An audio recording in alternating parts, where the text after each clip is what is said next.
we had the benefit of having someone who is a Tesla expert, whose name is Rob Maurer. Rob is a good friend of Patrick's, and I'm going to ask Patrick to do a little bit more background and how they know each other, and then we'll let Rob talk. Rob's going to talk to us for the first part of class, a little bit about what he does and in the space and his perspective on Tesla, and then we're going to open up the Q&A. Get away.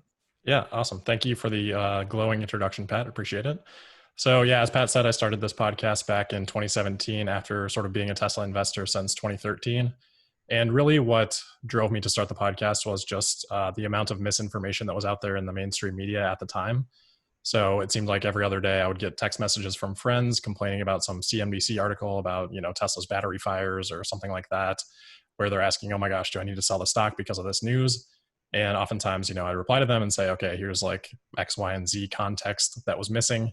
And I just felt like that was happening so often. And I was spending so much time researching Tesla that I could probably put that to good use by sharing some of that information more broadly. So that was sort of the original idea behind Tesla Daily, is just to help people stay informed that maybe don't have time to spend multiple hours a day sort of researching the company and tracking all the news and sorting through all the, what's accurate, what's not accurate, things like that. So I started that in August of 2017. So it's been about 3 years now. And over time, the listenership has just grown pretty steadily. I think obviously interest in Tesla has picked up dramatically with the introduction of the Model 3, the more affordable electric sedan. So and then obviously over the last year, a lot of interest in the stock as well. So about a year ago, I ended up taking that full time with the help of just support from my listeners who have been amazing. Started YouTube about probably 8 months ago or so. Have about 60,000 subscribers on YouTube now. Just I think speaks to the tremendous interest in the company. But yeah, as Pat said, I think today I just want to quickly walk through sort of why I am an investor in Tesla and sort of the bull case as I see it. Obviously, we can't get to everything today. I'll just spend a few minutes here at the intro going through it. Then we can go to questions and answers. And then at the end, if we have some time, I can go through just sort of a little bit more on the actual business of Tesla Daily. So I'm going to share my screen here for Excel. The bull case for Tesla is pretty simple. I'm sure you guys have talked about sort of bull and bear cases before. But really what it comes down to is, so Tesla, the case is that transportation in general is going to be electric vehicles and autonomous vehicles over time.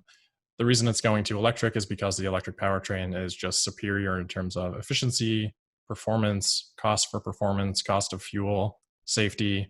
There's a lot of advantages to putting the battery pack in the bottom of the vehicle. It adds weight, keeps the center of gravity low. There's rigidity in terms of the structure of the vehicle that helps for side collisions and things like that. So all of Tesla's vehicles have scored 5 stars on pretty much every safety test that there is in all categories. So it's really just a disruption that's happening in the transportation industry is sort of the thesis there. And I think over time, a more and more significant chunk of the market is going to quickly turn to electric because of those superiorities. And then the other, in terms of autonomous vehicles, as software continues to eat more and more of the world, as neural net and deep learning continue to be more and more understood, I think the progress in autonomous vehicles is going to continue at an exponential rate. Today, Tesla already has driver assist functionality that people are paying them a lot of money to access with our Autopilot suite and software. So they're already generating revenue and generating profit from that system today. But obviously over time, the goal for Tesla is to become fully autonomous and then eventually offer a robotaxi fleet that would essentially replace Uber with much lower cost because they're electric and there's no labor. So that's sort of the autonomous vehicle thesis. And then sort of the third part of Tesla is, which isn't really talked too much about, especially in the media, is just the energy component. So transportation going electric, autonomous, energy is going to renewable. So that's going to be a mix of solar, wind, and hydro. The cost for those just continue to come down over time.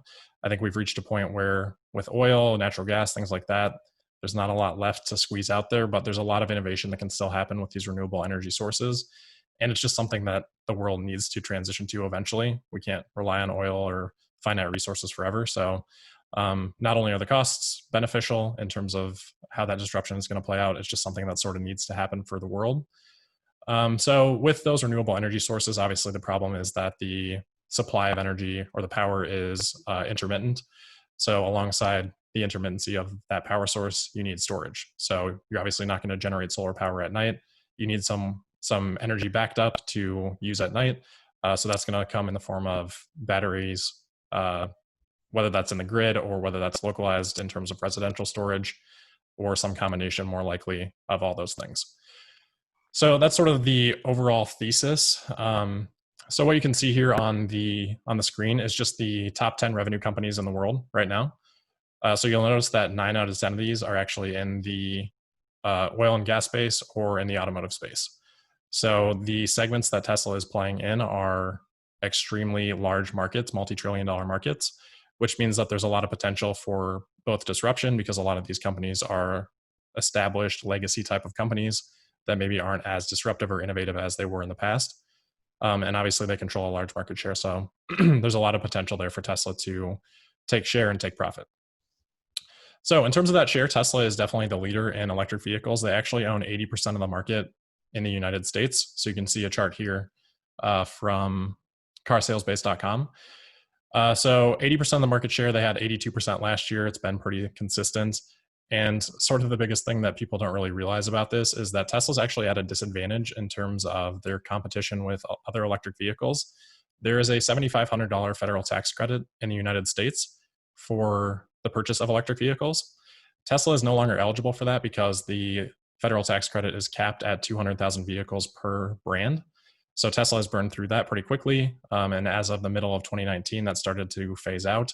So middle of 2018. So throughout 2019, the average subsidy for Tesla, or the federal tax credit for Tesla, was about $2,000 versus these other companies at roughly $7,500. So Tesla's already at about a $5,500 disadvantage in the United States. And despite that, they still had an 80% market share, which just, I think, speaks to the tremendous lead that Tesla has on their competition.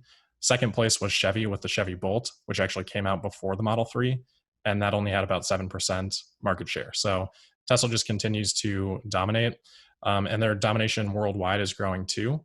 So in Europe, they had a 31% market share for the electric vehicle market last year, and that was up from 2018 about 16%, versus second place in Europe has about 12%. So they're about triple the next runner up, even in Europe, where they don't have localized manufacturing or anything like that, though they are building out Gigafactory Berlin, which will be a localized vehicle and battery production facility for Tesla, starting production next year. So similar thing in China, they've had lower market share over time, but that's growing significantly. Tesla's revenue in China in the second quarter was up over 100% year over year, because they've just started production out of Gigafactory Shanghai.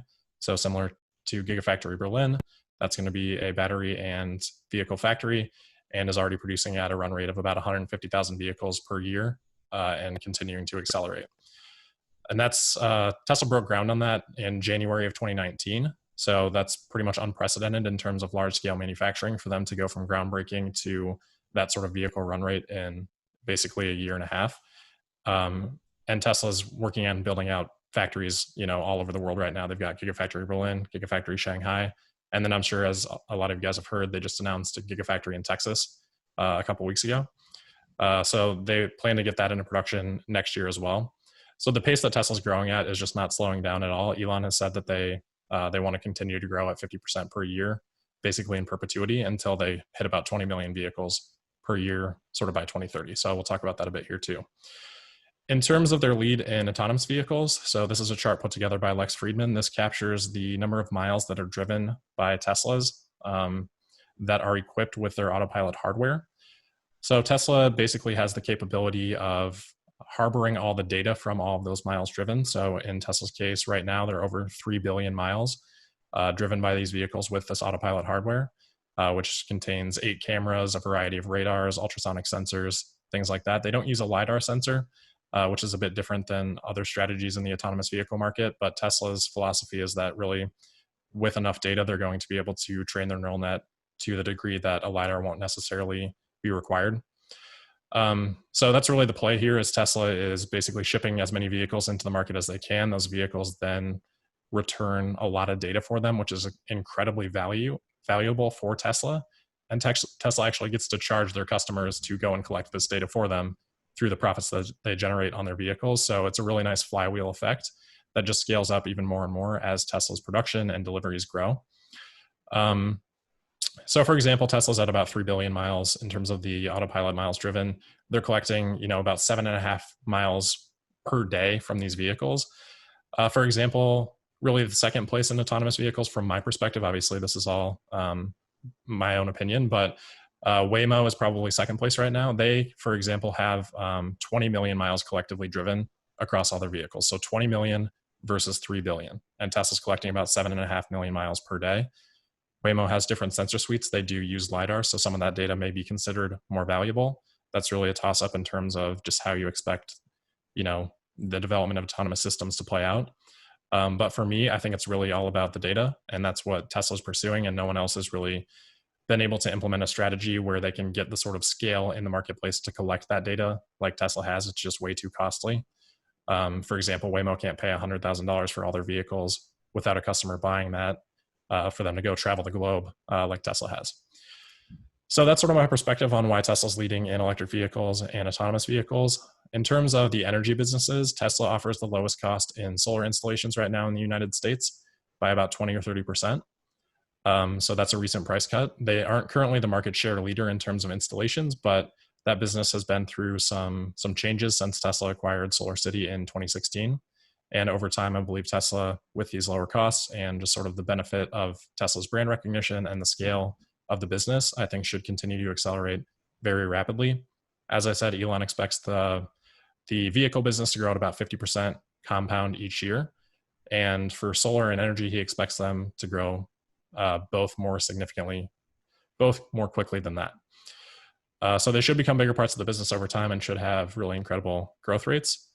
And that's really what we've seen in the storage business too. So Tesla is installing about 400 megawatt hours of energy storage each year through the form of residential storage with their Powerwall product, which is, I believe, probably going to misquote this, but somewhere around a 10 kilowatt hour battery that people can just put in their home. They tie it to a solar system, or even just directly to the grid to charge up when energy is cheaper and then discharge when energy is more expensive. So you can play that arbitrage opportunity a little bit there to help return the cost of the actual Powerwall.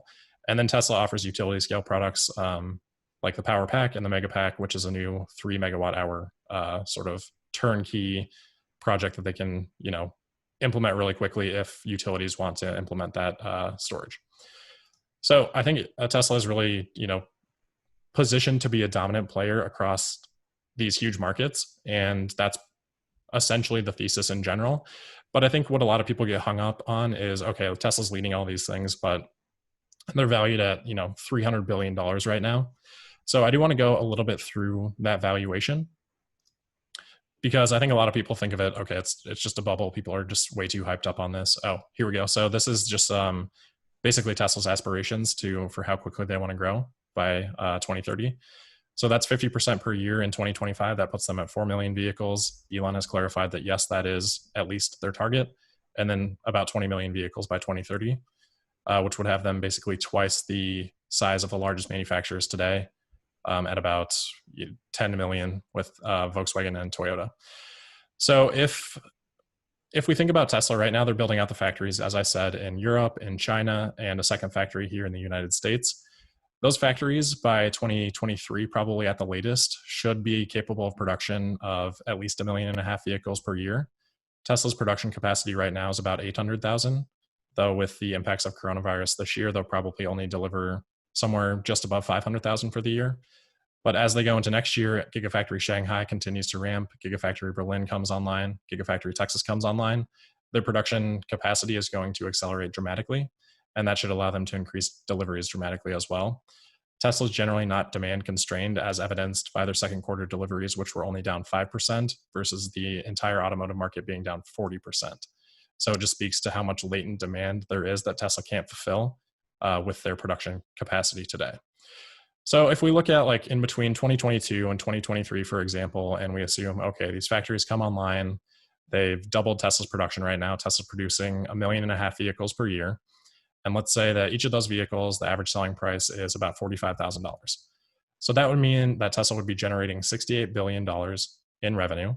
If we assign a 23% gross margin to that, that's a little bit over $15 billion in gross profit. Right now, automotive revenue is about 15 or 85% of Tesla's business, and then 15% comes from solar and storage, as I mentioned, and then service and the sale of used cars, things like that. So any other portion of the business has so far been about 15%.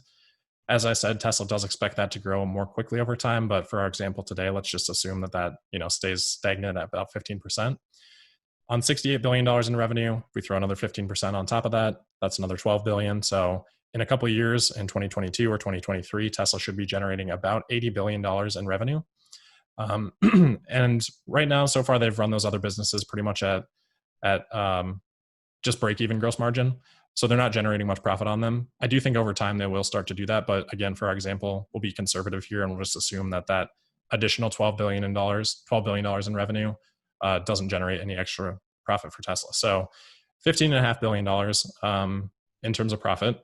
So that's where I want to get into what is, I think, the most probably underappreciated aspect of Tesla and something that is not talked about nearly enough, and that is the operating leverage that they have generated over time. So here we can see just the quarterly results for Tesla since 2016, which would have been before the Model 3 started ramping up. That happened in mid-2017. And then I have the years down here as well. So we can see that in 2016, Tesla generated $7 billion in revenue, and their operating expenses that year were $2.3 billion. If we fast forward to last year, 2019, Tesla generated $25 billion in revenue, and their operating expenses were only $4.1 billion. So they were able to grow their revenue by 251% and only increase their operating expenses by 83%. So that's referred to as operating leverage. That's economies of scale in a nutshell. As you scale up, you generate, more capability to leverage the infrastructure that you've already built out. And for Tesla, because they are growing so rapidly, they actually are building out infrastructure ahead of capturing revenue. So even these operating expenses are actually inflated because they have to hire people right now for Gigafactory Shanghai or Gigafactory Berlin. They've even posted job listings for Gigafactory Texas, and they just bought that land a couple weeks ago. And obviously those projects don't generate revenue right away, but they still hit the costs here. So as Tesla goes into the future, they're going to continue to generate that operating leverage, and they're actually going to generate revenue from the projects that they have going today that are already costing them in terms of capital expenditures, which hits depreciation, or in terms of operational expenses, which lowers their gross profit or their net income. So basically the point here is that I think this will continue over time. So if we just look at a quick example of what could be possible, back to our $80 billion in revenue, with $15.5 billion in profit, and we assume, let's just say that for selling general and administrative costs and for research and development costs, they basically just level out here at where they are. So the blue is their SG&A. If we say that levels out at 10%, and then the orange is their R&D expenses, and we say that levels out at 5%. These are both conservative figures in my estimation. If we apply that to the $80 billion in revenue, that would leave Tesla with approximately about $12 billion in operating expenses between the two. So about $3.5 billion in operating income. So in terms of how that would actually be valued, if we look at Amazon and we look at their price in 2017, Amazon had about $4 billion in operating profit that year, and they were valued at over $700 billion by the market. So Tesla today at $300 billion with a very, very clear path with very conservative assumptions for the next 2 years to generating the same amount of operating income that Amazon generated when Amazon was valued at a $700 billion market cap. So if Tesla does this, which again, I believe is conservative, theoretically, the market should value it similarly or even more highly than they valued Amazon, because the market for Tesla is bigger. As we talked about, energy and automotive are 9 in the top 10 revenue generating companies in the world. And Tesla's growth rate will actually be faster than Amazon. So theoretically, it should receive a higher multiple than what was applied to Amazon. So even just a couple of years in the future, if Tesla's able to pull this off, which I think, again, is conservative, then the valuation is definitely, it fits within the relative valuation of other high growth companies that we have seen in the past. Now, you could argue that those companies were overvalued, but the returns on those companies have actually outpaced the overall market. So that's probably a separate discussion just on the total valuation on the stock market. But relative to other companies, Tesla seems, to me, relatively undervalued based on some pretty conservative assumptions here. And I'll take that one step further. I think Tesla's going to continue to generate more operating leverage. they have the Model Y coming on right now. That should, once it's ramped up, that's a crossover SUV. That should be a similar price range to the Model 3. Once that's ramped up, it should really essentially double Tesla's revenue, and they're not going to need to double their operating expenses. So I think the operating leverage is just going to continue. As we said, they, basically 3.5 times the revenue with only increasing their operating expenses 80%. So even if we assume that operating expenses double and research and development costs somewhat almost double, up 80%, then instead of the $3.5 billion in operating profit on those 1.5 million vehicles, Tesla really could generate about $7 to $8 billion in operating profit under very conservative assumptions, still having SG&A and R&D basically double. So that's sort of the potential of the business. And I think the question is like, okay, why is Tesla always valued so much more highly than other automakers? Toyota is sort of the leading valuation automaker right now. They're somewhere usually in between 150 billion or 200 billion in terms of market cap. So Tesla already, even with their small scale, is the most valuable automaker by market cap.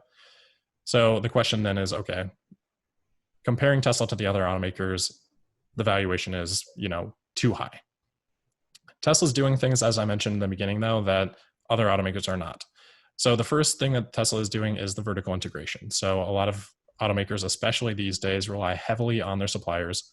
They rely on, for example, the Chevy Bolt is a great example of it. They had LG make pretty much their entire powertrain, so the battery pack and things like that.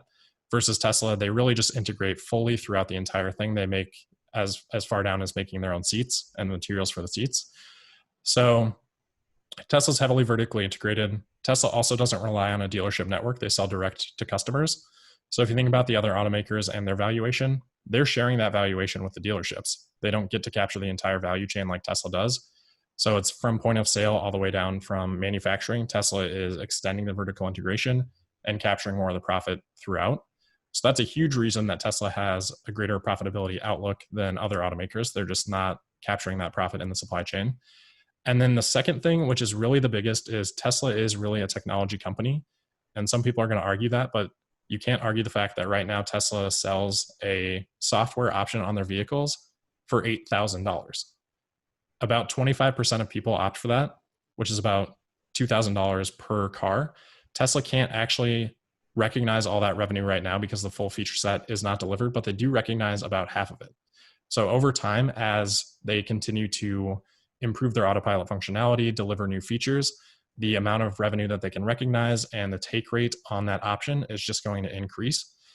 So if we think about even just the $2,000, if Tesla's selling 1.5 million vehicles in 2 years, and each vehicle, on average, they get to recognize $2,000 in additional revenue, that's $3 billion in just straight net income that other automakers just have no hope of ever capturing because they're not innovating in software like Tesla is. They're not selling $8,000 software options. They're not getting that high margin revenue that software allows for. So that's really the differentiator between Tesla's valuation and other automakers, alongside obviously the growth rate. Other automakers, they don't have much of a growth rate, if any. And the outlook for them is pretty dismal, having to convert their entire 100-year of investments into from legacy ICE manufacturing, internal combustion engine manufacturing, over to electric vehicles. So Tesla's a pure play. It's positioned well for sort of the new economy of transportation, and the other automakers are not. They just have all those sunk costs that they're going to have to deal with. And they're, obviously way behind Tesla in terms of the powertrain and manufacturing and sort of everything that goes along with scaling electric vehicles. So long-winded, pretty quick to go through all that stuff. But that's sort of my bull case in a nutshell. I think Tesla, even right now, is still pretty incredibly undervalued. And I continue to believe that they have the potential to be one of the biggest companies in the world, if not the biggest, within the decade. So I think at that point, if we want to just open it up for any questions, and then I can talk a little bit more about sort of the Tesla daily stuff at the end if we have time. There was actually, sorry, I just missed one thing in my notes that I do want to mention really quickly. And this is on sort of the competition angle. So as you can see on the Excel, this is Volkswagen's target. They plan to sell 22 million electric vehicles in the next decade. If we think about the automotive market, it's generally 80 to 100 million vehicles per year. So by 2030, there's going to be about 800 million new vehicles sold. VW plans to only sell 22 million. This is the largest car manufacturer in the world. They plan to sell 22 million electric vehicles by that time of the 800 million vehicles that will be sold. So they're leaving that's 3% of the market. If we look at a company like BMW, their target is 4.5 million. And these are their targets. There's no guarantee that they're going to hit them. They could fall short like they have historically with their electric vehicle targets. So if we add up all these legacy car makers and we put their electric vehicle targets on paper, they're in total targeting to make about 10% of the market electric vehicles by 2030. Of those 800 million vehicles, maybe 80 million at best, probably even much lower than that. So basically that's leaving 90% of the market there for Tesla to take. And that's why demand is just not a concern, because Tesla's going to continue to drive prices down. They're going to continue to improve the value proposition of their offering with more robust software and things like that. And the market is just ripe. Like in the automotive industry, because the lead times are so long, we already know what competitors are going to be doing in 2022 and 2023. There's no surprise that's going to happen, because you just need so much investment and so much time to scale up manufacturing and things like that. So it's just a very clear disruption that's going to happen, and the market is just there for the taking. And Tesla's really the only one pursuing that to the full degree, aside from a few Chinese automakers as well that are new. All right, so that'll wrap it up then.